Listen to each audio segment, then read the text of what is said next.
Good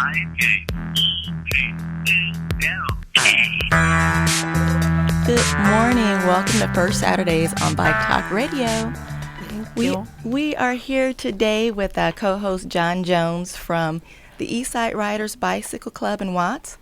And Renee Jones is with us in spirit today because she is out doing her last-minute bridal planning for her wedding that's in, I guess, about a month and a half now. So she sends her apologies for not being able to join us today. But we do understand, and we miss you today, Renee. We do miss you. Yeah, and I'm Elizabeth Williams from Cali Bike Tours in Long Beach, California, and we are so excited about our show here today. We have some very special guests, and we have a very important topic that we'll be discussing today. So, John, since we last talked last month, what's been going on with you? It's been a lot going on with the Eastside Riders Bike Club and myself in particular. We've been trying to get the word out about cyclists being hit and killed in our community. The Torres family we met, I guess, about 6 months ago, and we started doing this ghost bike ride. It's basically a ride for safety and justice for Benjamin Torres, who was struck down and killed October 10th of last year. And it just felt natural to us to say that we was going to do a bike ride with them every month. Didn't matter if we find somebody that did it. We was going to do a bike ride every month to honor Benjamin Torres, and we don't see it stopping. So since then, what we've done is we started looking into more people that was hit and killed in the community. We found a guy, Sylvester Henderson, that was killed by the Metro over on Century and Grandee and Watts, and we placed a ghost bike there. I know about 3 years ago, it was a guy, Ovidio Morales. He was killed by a car that didn't stop, and we placed a ghost bike in Compton. Fortunately, that ghost bike was stolen. So what we did was the same day we did Sylvester Henderson's ghost bike, we went and put another ghost bike over in Compton for Ovidio Morales. So we just been trying to get more in tune, continue to do rides in the community, continue to do the things that we do, give back to the community. But now we found a greater purpose to help leave the legacies of the folks that was here. Even if they wasn't in our bike club, we still want to show respect to bike riders in the community. That's wonderful that your organization is taking cycling to another level. Like, we really are a community. It doesn't matter if you're in Watts or Long Beach, or if you're in Portland, or if you're in the Netherlands. It doesn't matter. We're all part of one group, and it's great to see that we're supporting one another, and especially during difficult times like this. I was really interested when you brought up having the Torres family to join us on the show, because this is a topic that doesn't get a lot of discussion. And some people think that to try to encourage more people to ride bikes, we shouldn't be talking about crashes or injuries or some of the negative things that are associated with riding bikes. But the reality is we do need to talk about these things because we need to create a safer environment. And we need to do that by getting more bike infrastructure throughout Los Angeles County, so in Gardena and Watts and Long Beach and every other place, so that people are safer on the roads, that bicycles are separated from traffic, and that people that would encourage more people to ride their bikes, and it would make it safer for both the cyclists and for the motorists. And also, bike education is very important as well. We do have people that ride bikes now, but they're not necessarily riding properly. They're not riding with the flow of traffic. They're not stopping at stop signs.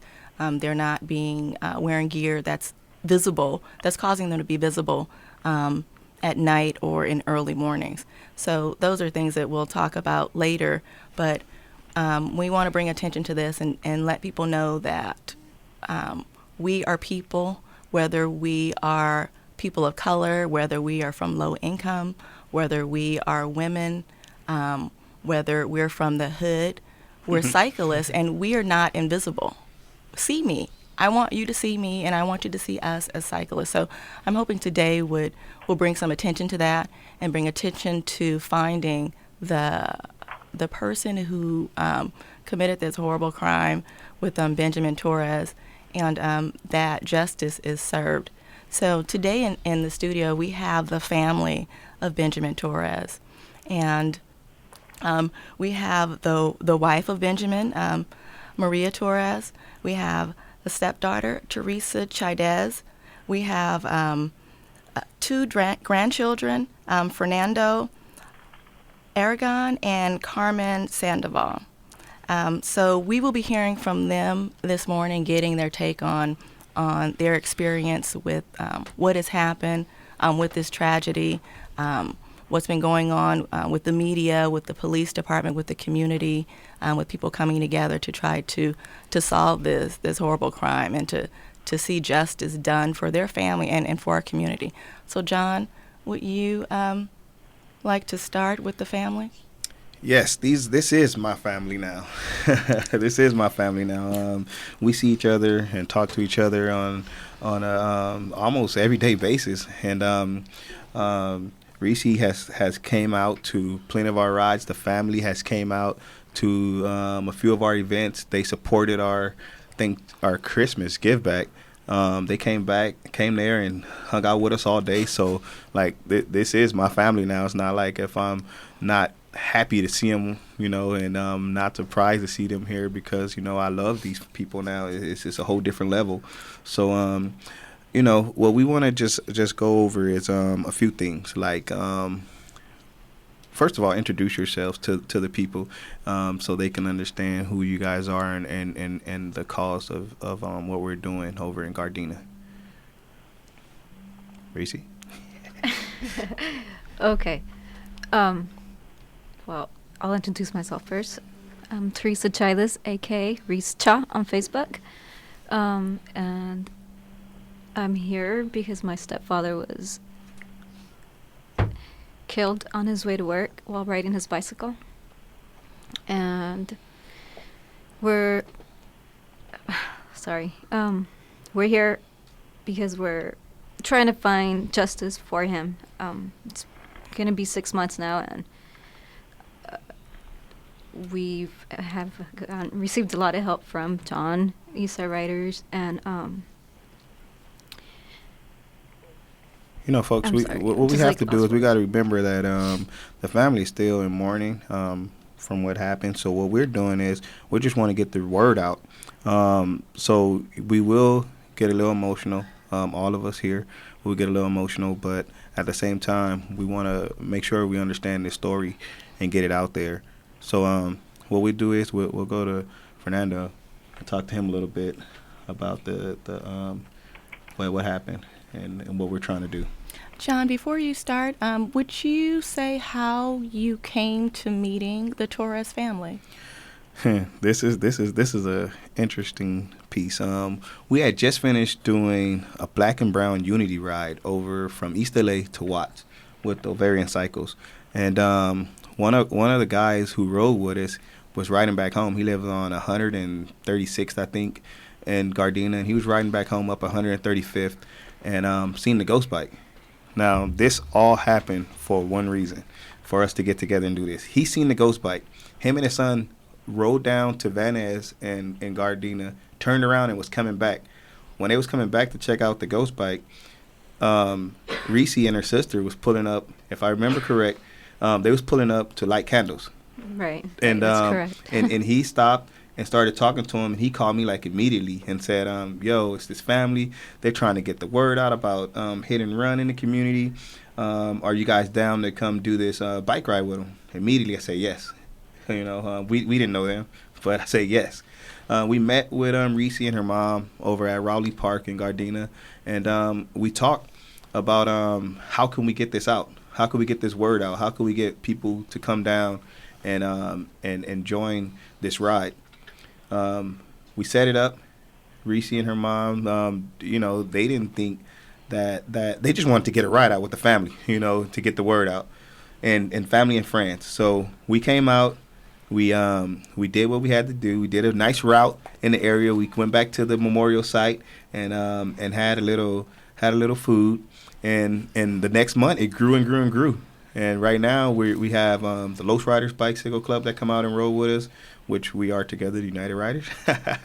But the point is that we are bringing more people together around this cause of cyclist hit in the community. The Torres family helped us understand more of what we needed to do in our community, because Eastside Riders at that point was at a standstill of what we need to be doing in the community, and this helped us understand another cause that we need to take on. So we promised them that we'll continue to ride with them every month. So it'll be like today. We're riding tonight, 3:30. Well, I guess you won't know tonight, but yeah, we will be riding tonight, 3:30 at the park over there. So just a little bit more if from what they know and what they want to do. Should we go back to Fernando? Yes. Yes. Okay, Fernando, you're on, buddy. Talk to me. Wait, I can't hear. Well, I'm Fernando. I'm the grandson of Benjamin Torres. If it wasn't for the Eastside Riders, we probably would have just been riding up and down the block with our family and friends. So, yeah, we had no idea what to do. I just told my mom, like, people needed to know what happened because it was wrong, and we weren't gonna like settle for an unanswered case, like, because this was really bad. So if it wasn't for them, we would still be riding like up and down the block, back and forth, like little kids. So what he's trying to say is that we took this route and we did a little route around the Gardena area. So if you know Gardena, we went up Van Ness to El Segundo, and then we turned on Crenshaw and then came back up 135th the first 4 months, I think it was. Last month, we decided to take our rally to City Hall. So we rode over to City Hall, and we tried to cause a little ruckus so they can come out and see what we was up to. But no one came out, unfortunately. We did not no cops came out to see why we was there. They didn't come out to question us. They didn't come out to tell us to get off their statues that we was taking pictures on. It was like no one was in the police station. So we got back on the bikes and rode back to where the Ghost Bike is, and we talked like we always do after the ride. Okay.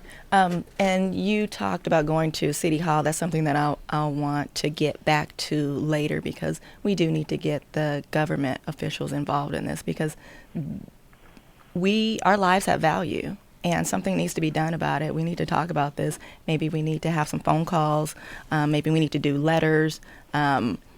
We need to do some more of a demonstration in front of City Hall. So I want to talk about that some more later.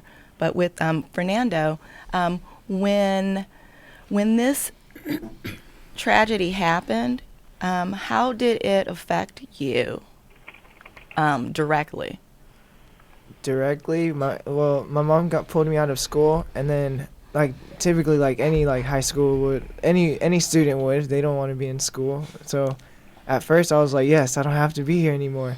Then I got in the car and my mom told me, and then I thought it was like she was joking, like a really bad like joke. And then when she told me, I just started crying because I was really close to him. And then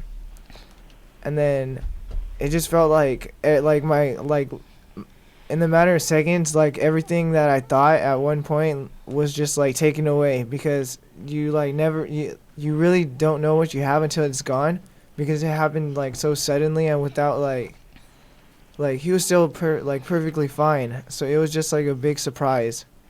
And I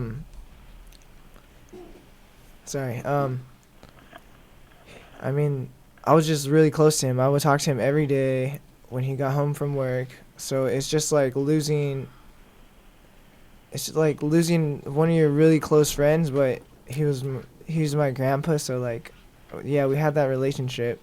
And it just sucks like coming home and then not like knowing that he's not there. But I don't know, it's just hard still. Thank you for sharing that. And what do you remember about your grandfather related to bikes and him riding his bicycle. Oh, he would be on his bike every day, and I would make fun of him because he had so many lights on him, like all around his helmet. Yeah, and he would have lights on his tires, on his bike, on the handlebars, on the basket, anywhere he could like put it to. He would, like, even if it didn't clip on, he would just duct tape it. Well, he was making sure that you could see him. Yeah. Yeah, and that's very important as a bicyclist. We need to remain visible. So that's a wonderful memory that you have about him, and that's something that you'll be able to hold on to forever. So thank you for sharing that.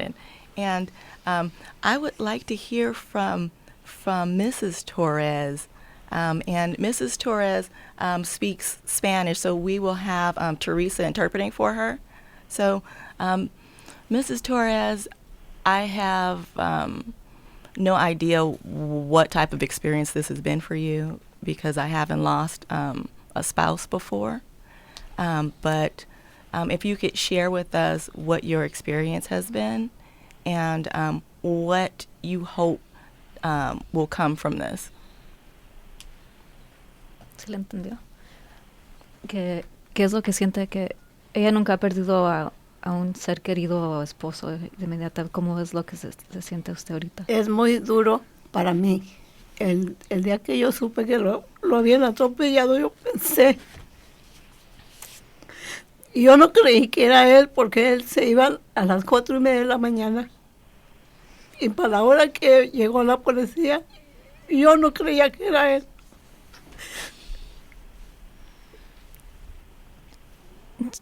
Fue muy duro para mí porque él era un buen hombre.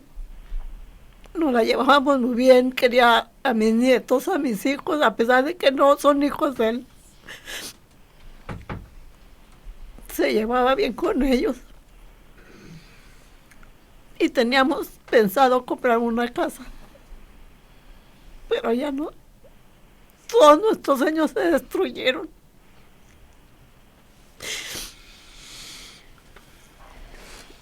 Es duro para mí porque él no era un señor que le gustaba salirse solo a la calle.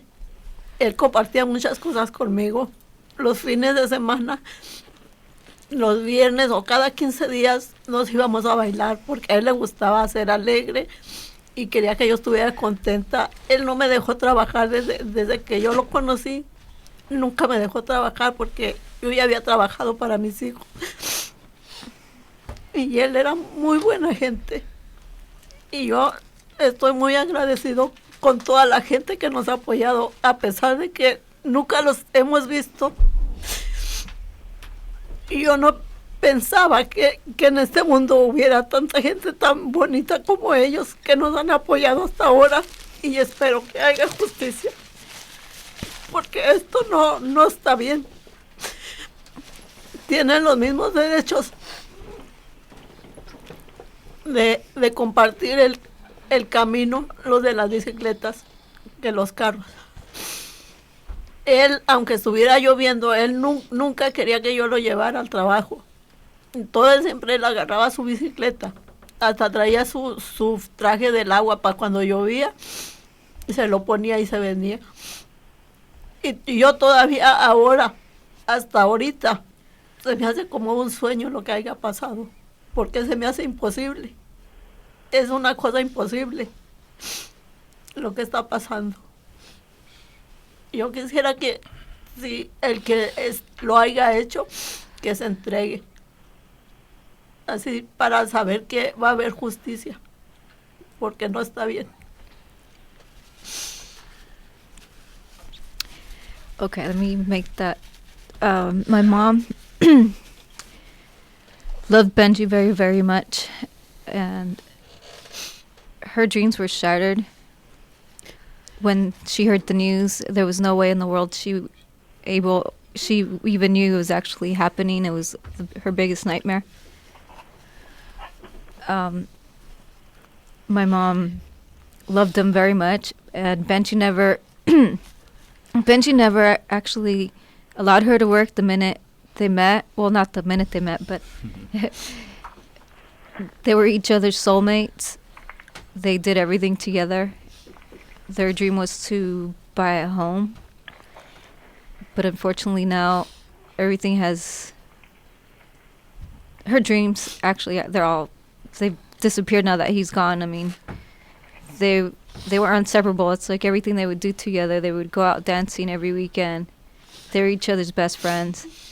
And rain or shine, my mom used to she used to want to give Benji rides sometimes to work. You know, like he even had his own raincoat, but he would never allow her to give her a ride to work because, you know, he enjoyed the freedom of being able to ride on his bicycle. And, you know, and there's times I know she wishes that, you know, he would let her, but I mean, he was his own person, and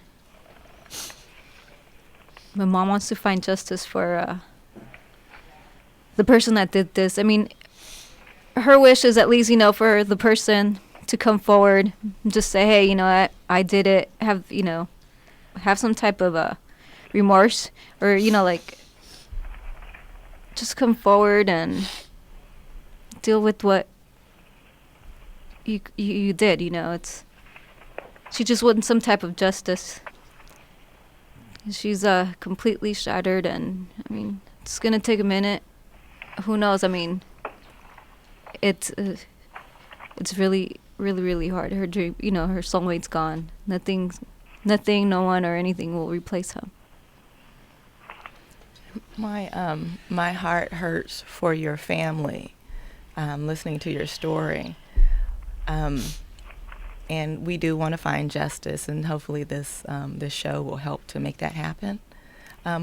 Why did Benji ride a bike?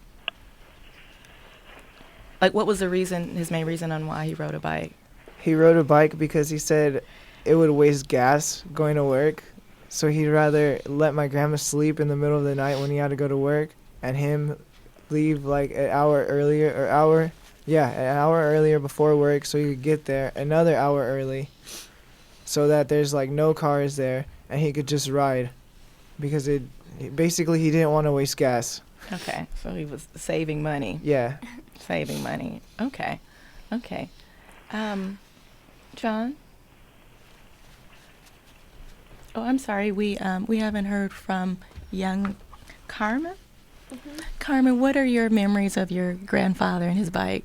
I don't know. He was just like always really silly. And I remember one time I got home like on a Saturday, and he had just got home. Well, no, he was there, and then he was gonna go to the donut shop because he would always go to the donut shop and get his donuts. And then he was showing me his muscles on his legs, and he was like, "Look at my muscles." I was like, "Oh my gosh!" And then it was like I couldn't. It was weird. And then he was like, "You know where I get it from?" I was like, "Where?" He was like, "'Cause I ride my bike every day. Look, if you ride your bike, I'm like, you're gonna get muscles like me." I was like, "No." He was just always showing me his muscles, and he was always showing me how strong he was. And then he was just like always like really silly. Like, I don't know. I remember one time me and my cousin, Fernanda, we were in the room, and then we would always make silly faces to each other. And then he was on the little pull-up bar, and he was making weird faces, and he just always like really loved riding his bike. I was at my friend's house one time, and then my grandma was gonna come pick me up, but then Fernando and Benji came to pick me up, and then he had this little seat on the back, like a little metal plate on the back of his bike, and then he came to pick me up, and I was sitting on there, and then he was just laughing, taking pictures of me, and then we were just all like on the bike, and Bernie was riding a skateboard, and he was just taking pictures, and Benji was just laughing. I think that was like one of the awesomest memories we had together. It's fun. That's really cool. I'm glad that you have those type of memories, and those are the things that you'll be able to keep with you forever. You'll always have that. You'll always have those things. John, in your interaction with the family, I know you've gotten really close with them. What have you seen, and this is for the family as well, how has the police or the police department responded to this incident? Have they been supportive? What's happened with that? Well, from what I've been seeing and trying to get in touch with the Gardena PD is they're not responding to me getting in touch with them. They're not even responding to a request to come help us with the ride, as to sending maybe a car down to shadow us, or some bike patrol to roll with us. It's like, to me, they just like, okay, it's an incident that happened, but we couldn't find anyone within our time, so it's not a cold case yet, but it's not a priority case to us. The reason why we're doing this ride, so it don't become a cold case. I know Reese sends them every month that we're doing the ride, and let them know, send them a flyer. Am I correct, Reese? You know, we did let him know about it our very first ride, but you know, like with the attention that we've been getting from them, I'm like, you know what, they know about it already, and obviously we went to them last weekend or last bike ride last month, and they didn't come out. I mean, yeah, so they are aware of that we were gonna do it every month. Yeah, the last time we saw them, them, well, they did come out when we got back to the scene and told us we had to get out the street. So they came to tell you to get out of the street, but Yeah. not to be supportive of the ride and to find justice for this. Right. So what I've been doing lately is I found some success, and that if we put these names on Facebook and we attach what we're doing to those names, so just say the city of Gardena, and then we put the bike ride that's coming up, that people actually pay attention to it. I found out that that all these departments have social media groups that actually take care of their social media.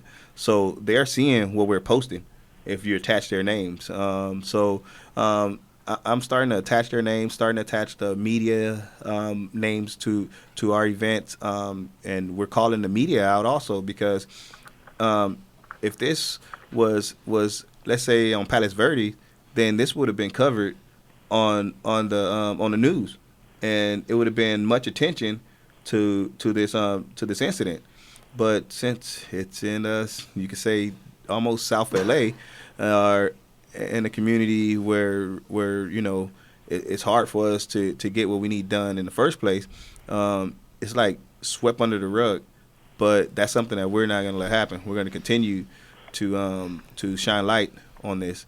But maybe I don't know if Danny from Ghost Bikes might have had any different interaction with PD trying to get this story out, or because he's one of the ones that helped, and I think he brought out the Ghost Bike and painted it and put it there, Danny from Ghost Bikes.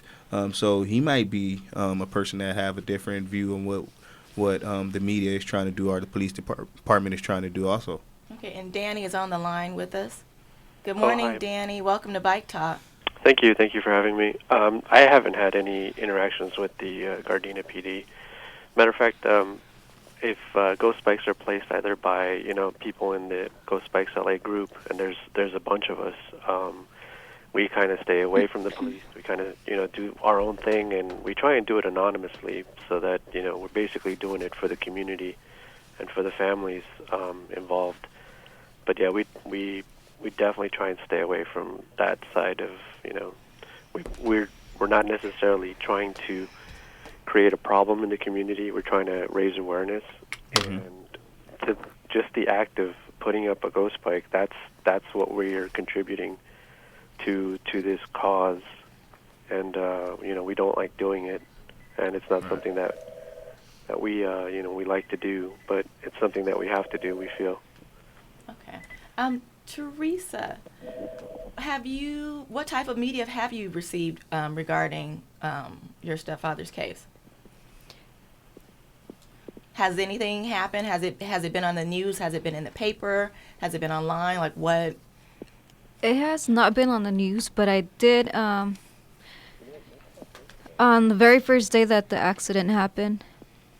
I remember my nephew Fernando actually went over and was trying to tell my sister Veronica, like, hey, we need to find the person that did this, do something. Mom, like his mom she always knew, she's always the solver of everything. So he's like, okay, if you put on the news, they're going to catch the person that did it.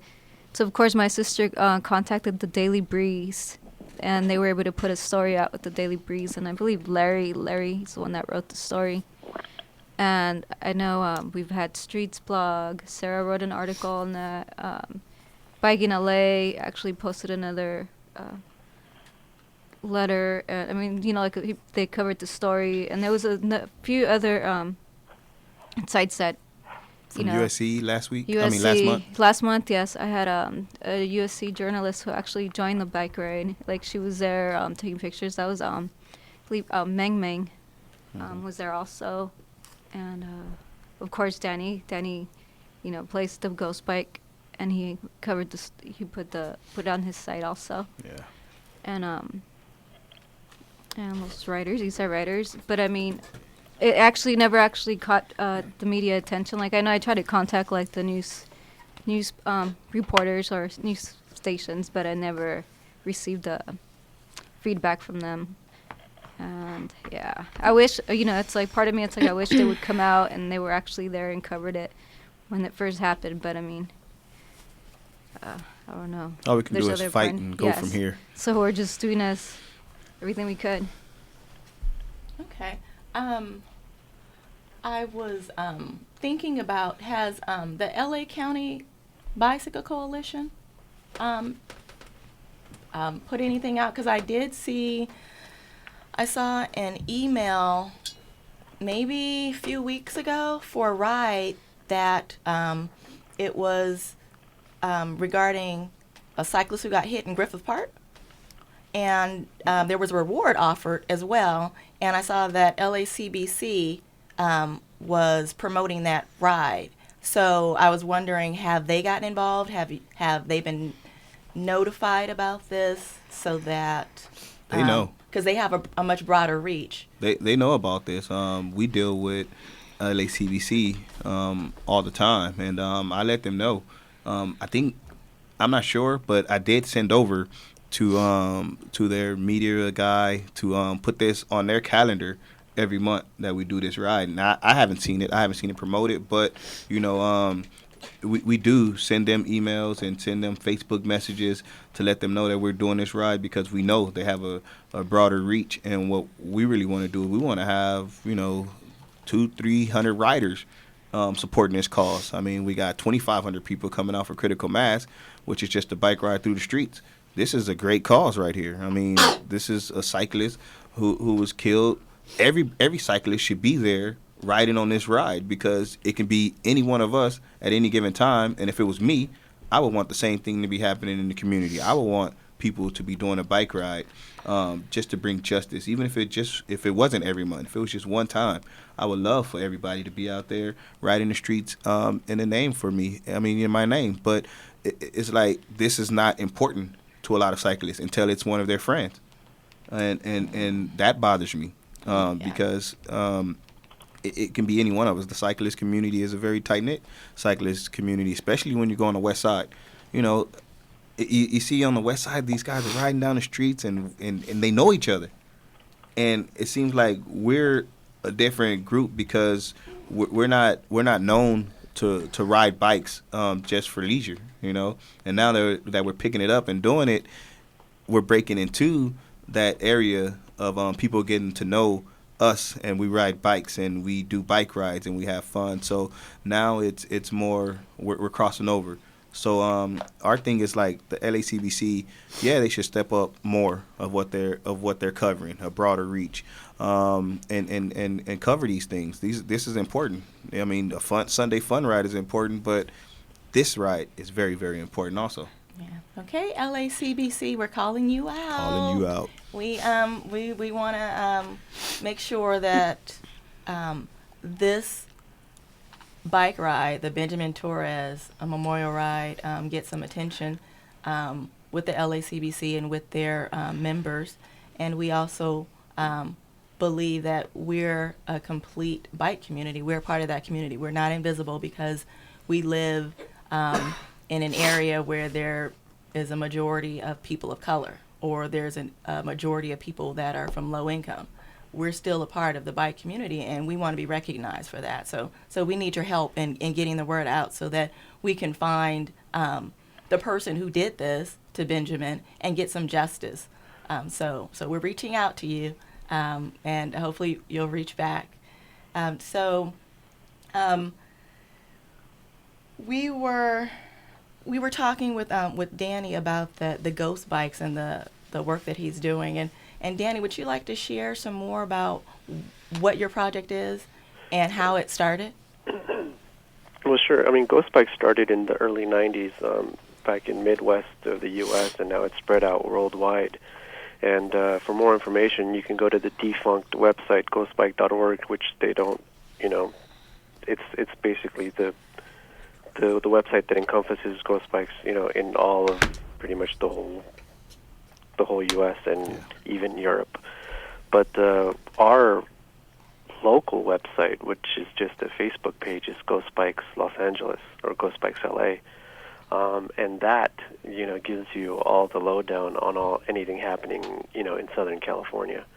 And one of the things that my partner Kat Jarvis and I have been doing is we've been documenting Ghost Bikes since late 2011. We've been following and mirroring the people that have been putting up Ghost Bikes in Southern California, and I've been documenting them, and we made a short film.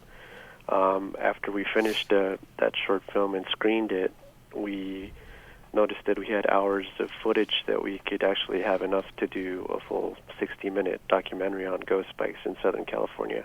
So that's what we're currently working on right now. A lot of the people that we have put up ghost bikes for, some of the families like Reese and her mom, and they've said, hey, how can we be a part of this project, and even John, and we'd be happy to have them on and filming them and interviewing them, of course.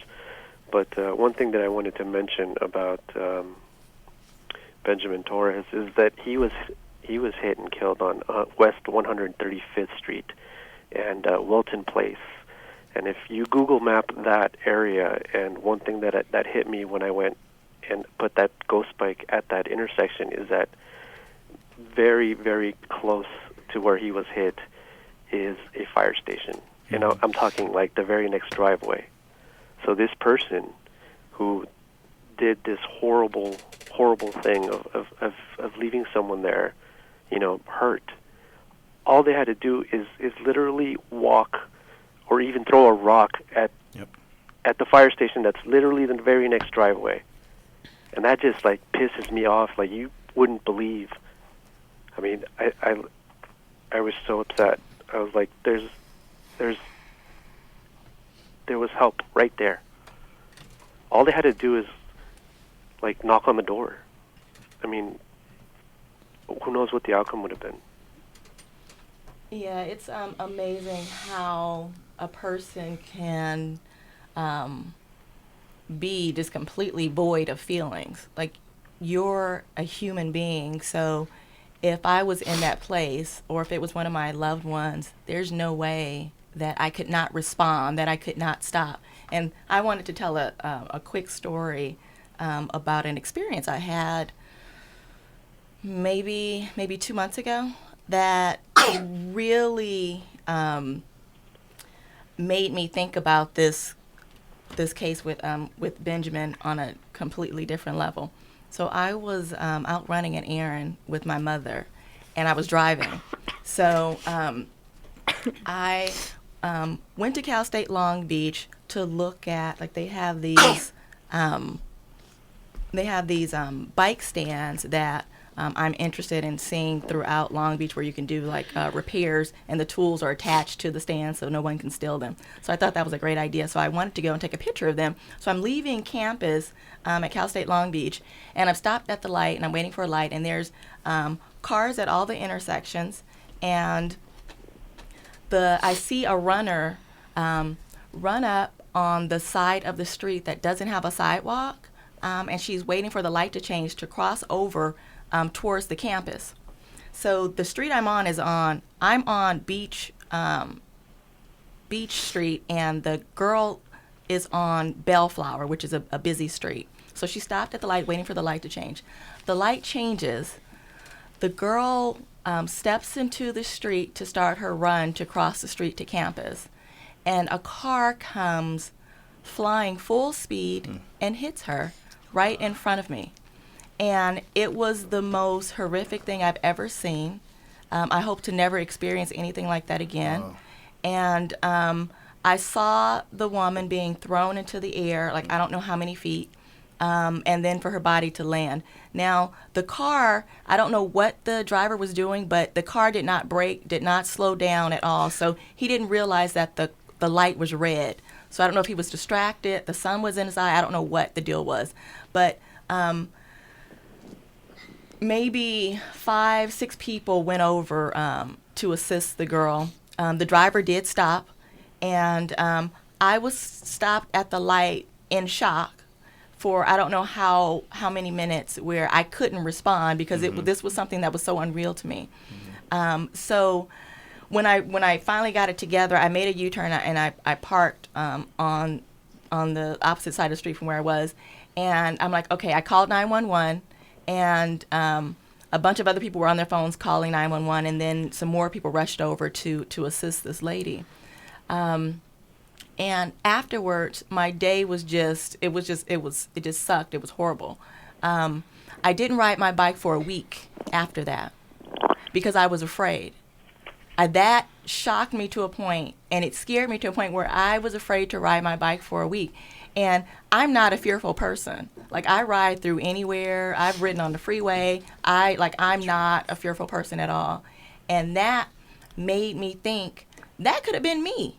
Right. That could have been me, or that could have been one of my family members or one of my dear friends. That could have been someone who was connected to me. And I didn't know this girl at all. So it really made me think about how we need to have infrastructure in place for bikes and for pedestrians. That area at Cal State Long Beach is a very busy area. Cars are speeding through that area all the time.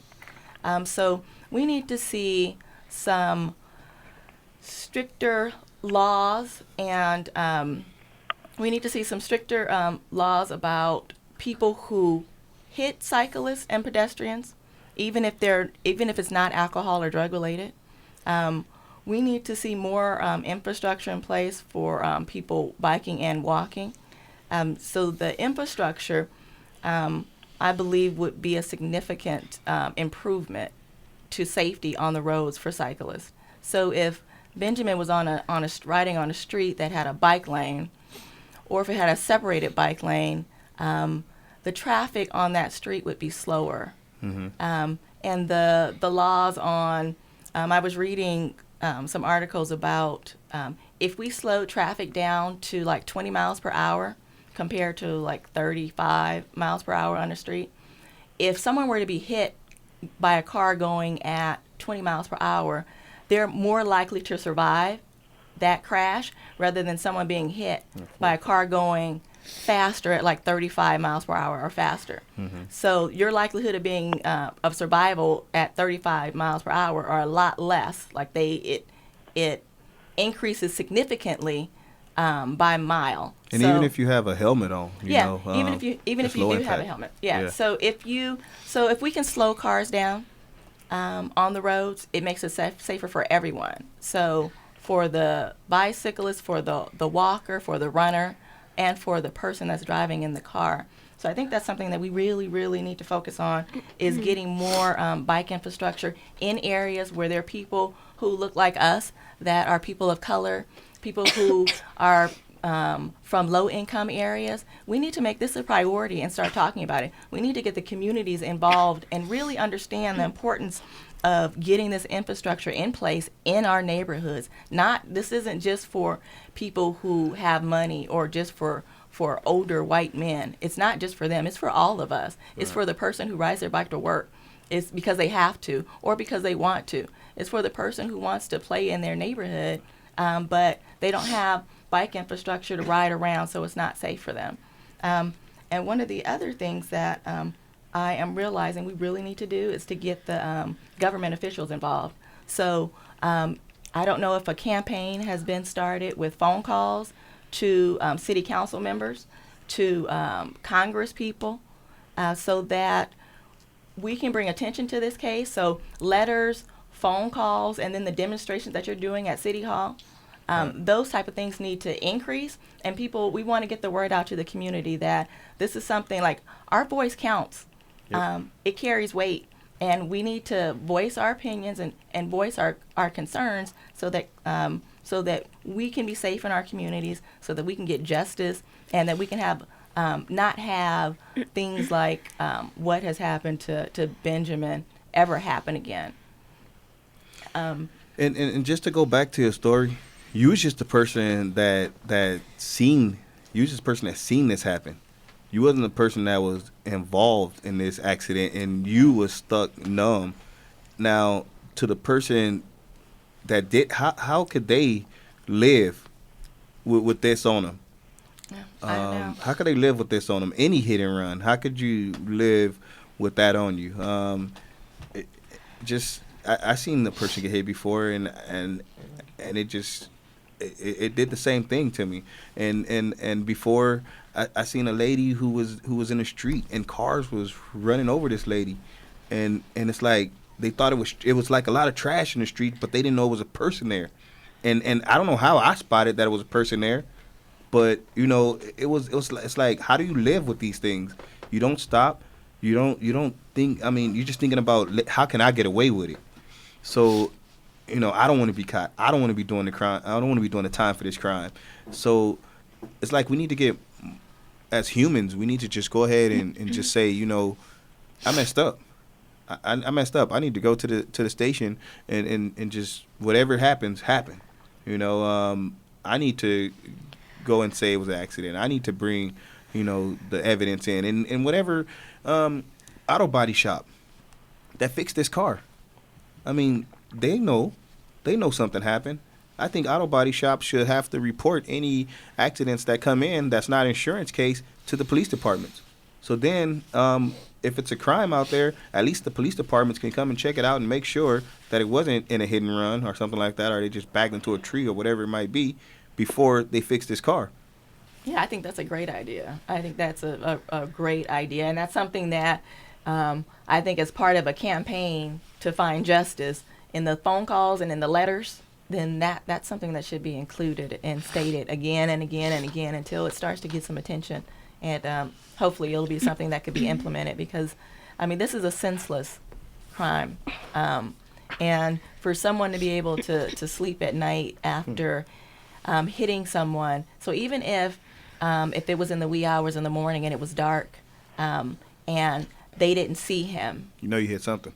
yes, you know that your car made contact with something, so you would stop.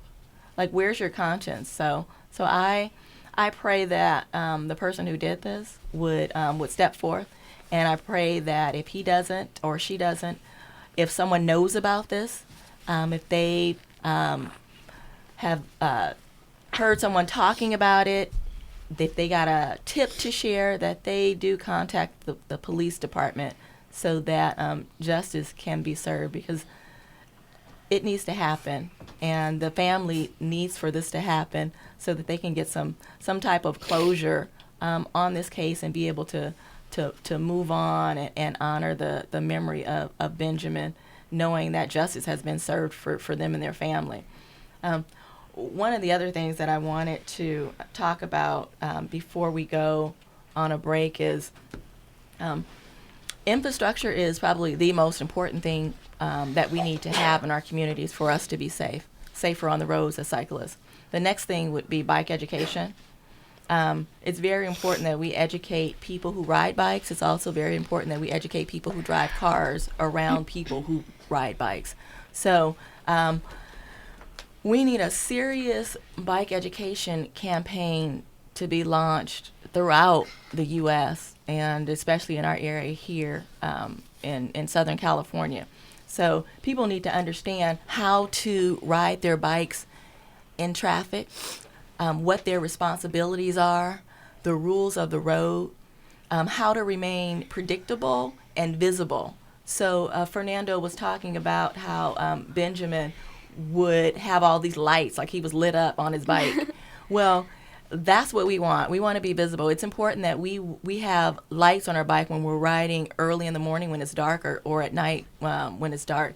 So we need to have lights on the front of our bike, a white light in the front and a red light in the back. We need to have reflectors on our bike. We need to wear reflective clothing. So, like, I have this bright yellow jacket that has reflective piping on it. So when a car is behind me, they'll see me because I have on this light colored jacket, but also the reflectors on my jacket will cause me to be a lot more visible.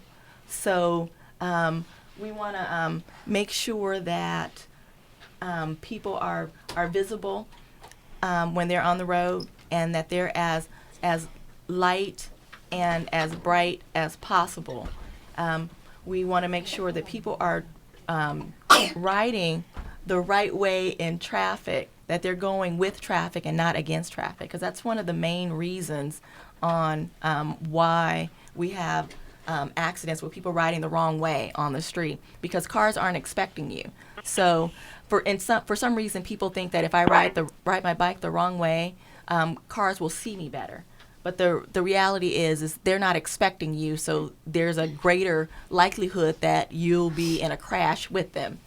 And riding on the sidewalk, those are things that are really common with bicyclists. So we are going to take a break right now, and then we'll get back with our guests and callers.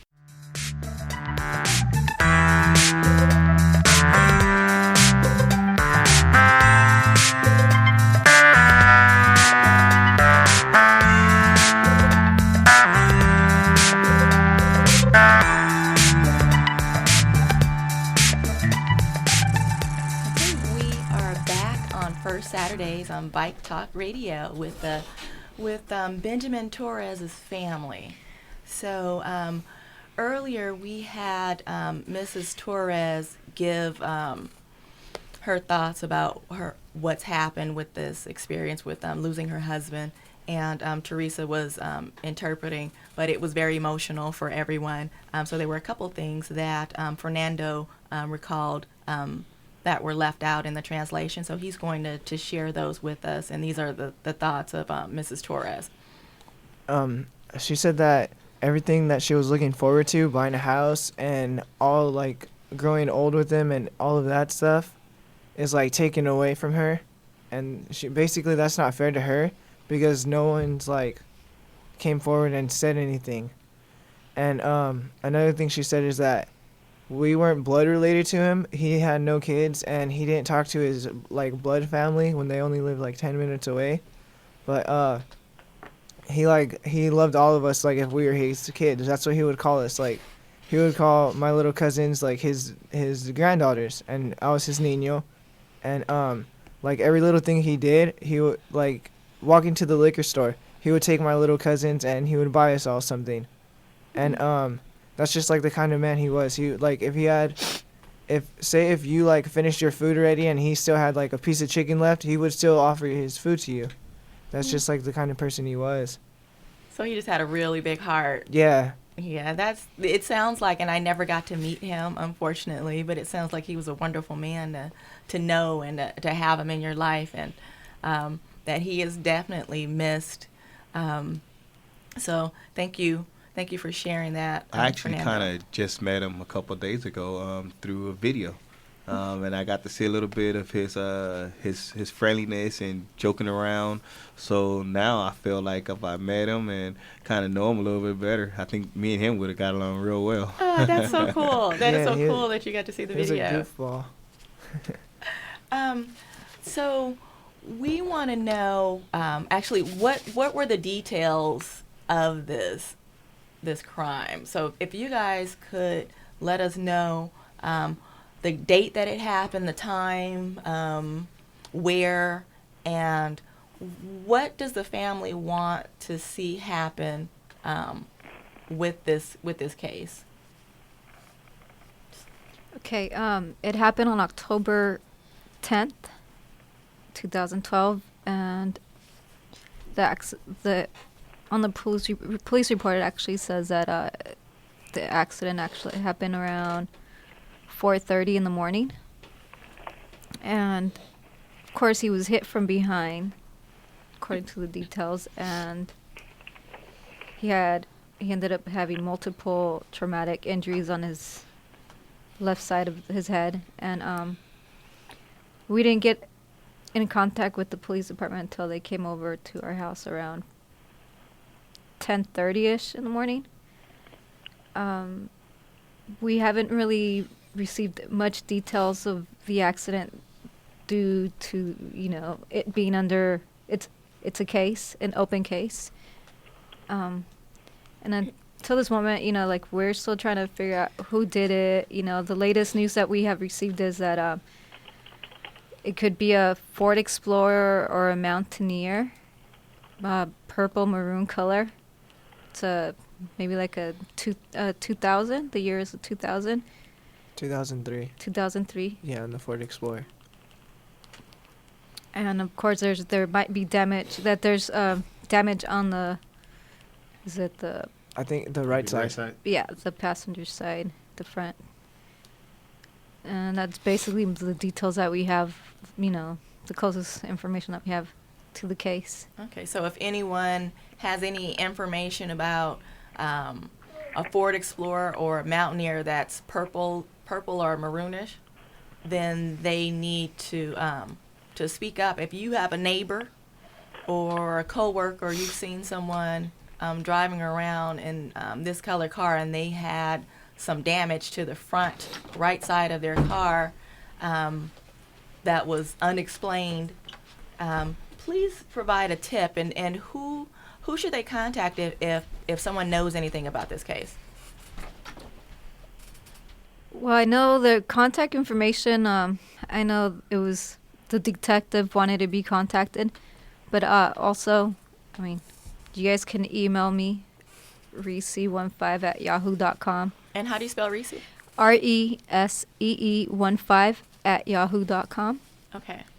And Is there any other contact information? You can contact my mom at her personal cell phone, which is 310-850-2582.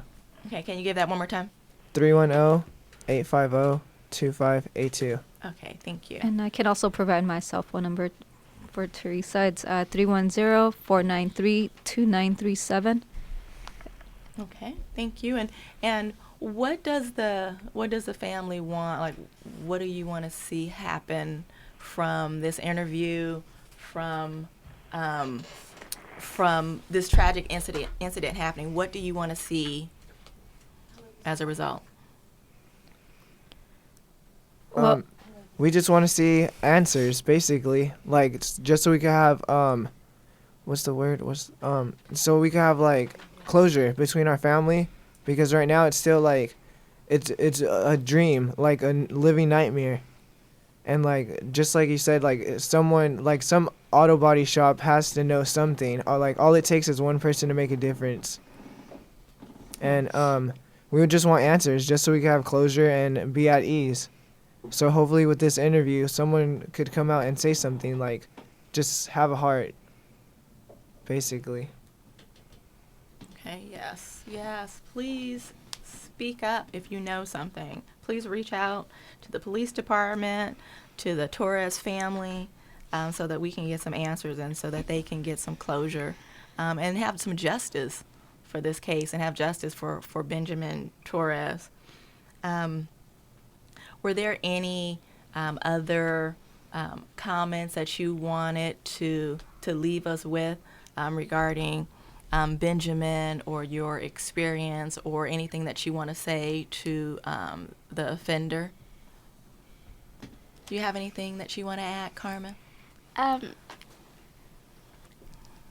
Okay, that's fine. I don't know.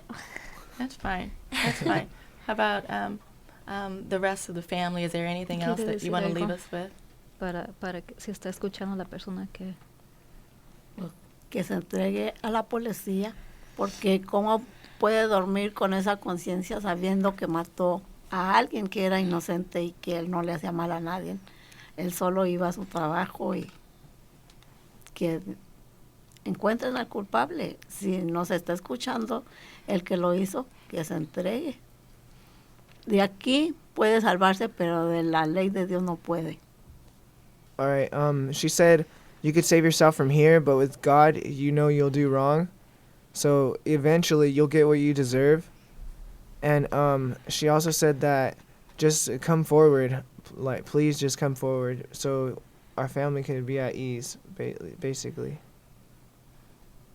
Thank you. Yes, please come forward and let the police department know that this is something that you were involved in, so that you can sleep at night, and so that this family will be able to have some justice and some closure for this tragic incident with Benjamin Torres. And earlier off the air, we were talking about what needs to happen to make it safer for other bicyclists that are on the street. So unfortunately, we lost Benjamin Torres, but we don't want to lose any other cyclists because of this, because our streets aren't safe. And one of the things that we can do is to support the 3-foot bill and to reach out to Governor Brown to ask him to support this bill and to pass this bill, because it would give us 3 feet, cars 3 feet from a cyclist, so that they're safe on the roads. And when they're passing by, they have to have at least 3 feet between them, so that you're not being, as a cyclist, you're not being hit by a mirror or from the speed of a car, or the wind gush as a car passes by you, or just that they're too close and they actually hit you. This is something that's very important in our community for everyone, and not just for the cyclists. It's important for the drivers as well, because no one wants to be involved in a crash between anyone, let alone a car and a bicyclist. So we want to reach out and support the 3-foot bill. We want to reach out to our other government officials, the city council, our representatives for our area, and we need to start making phone calls to these individuals. We need to start writing letters, and we need to start doing more of the demonstrations that you're already doing with the memorial ride that you're doing monthly, so that this gets some attention and that it makes it safer for everyone on the road. And hopefully we'll see more of an interest in getting this bike infrastructure throughout our communities, and specifically in our underserved communities. So where people who people of color, people that are low income, we need to get them involved in this campaign as well, because it's their family that's being affected too. So we have a voice and we need to use it. So we need to start calling, writing, and I think this is something, John, that we should get together on. If you haven't started to organize it already, something that we should get together on and do. So is it that we have another caller? Okay, so we have a caller on the air. Good morning. Welcome to First Saturdays on Bike Talk. Good morning. Good morning. Is this Ron? Yes, it is. Thank you for calling in.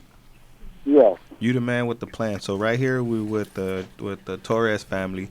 We got Reese, Mom, Fernando, in the room with us, and just your experience with the whole Ghost Bikes and the Benjamin Torres ride. Just give us a little bit of that. Well, hello to everyone again. And my experience with Benjamin Torres, it's a real inspiration. Yeah, we done lost him We again. lost Ron. So Are you there, Ron? Yeah, I'm here. Okay, sorry about that, Ron.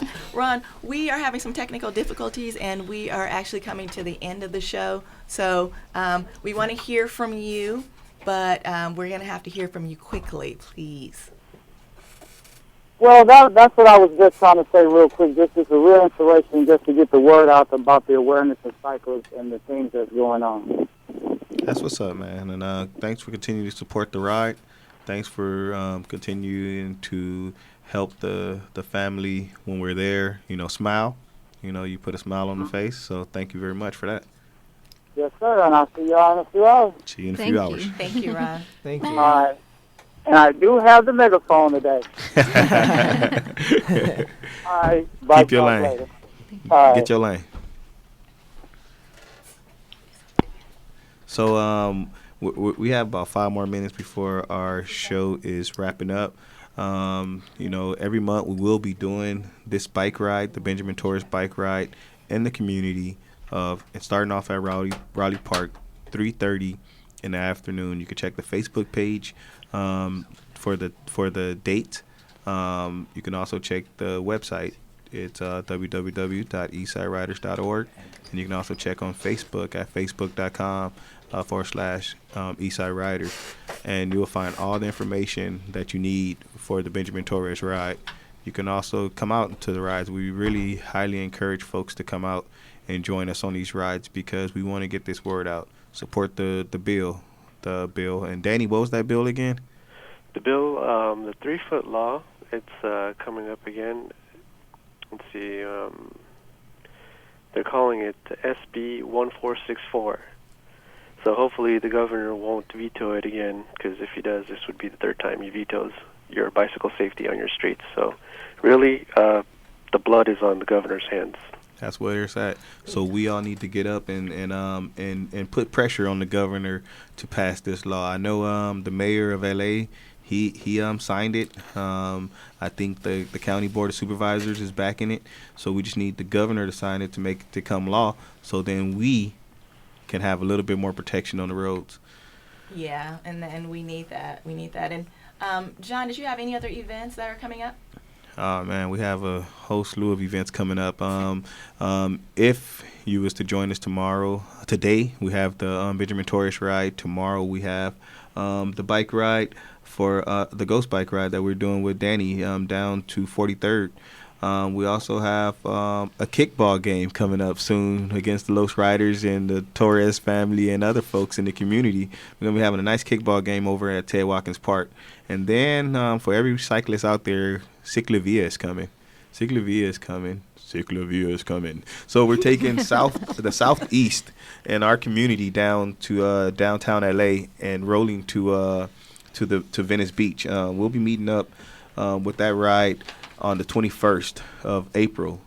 Everything will be put on the website and on our Facebook, heavily promoted. So please visit our Facebook once again. It's facebook.com/Eastside Riders. And you can also check us out on the World Wide Web at eastsideriders.org. Please support us and help us continue to support others. Thank you. Thank you. And Danny, did you have some contact information so people wanted to find out more about you and the Ghost Bikes? Sure. If you want to find out about me personally, I have a website, DannyGamboa.com. It's very simple.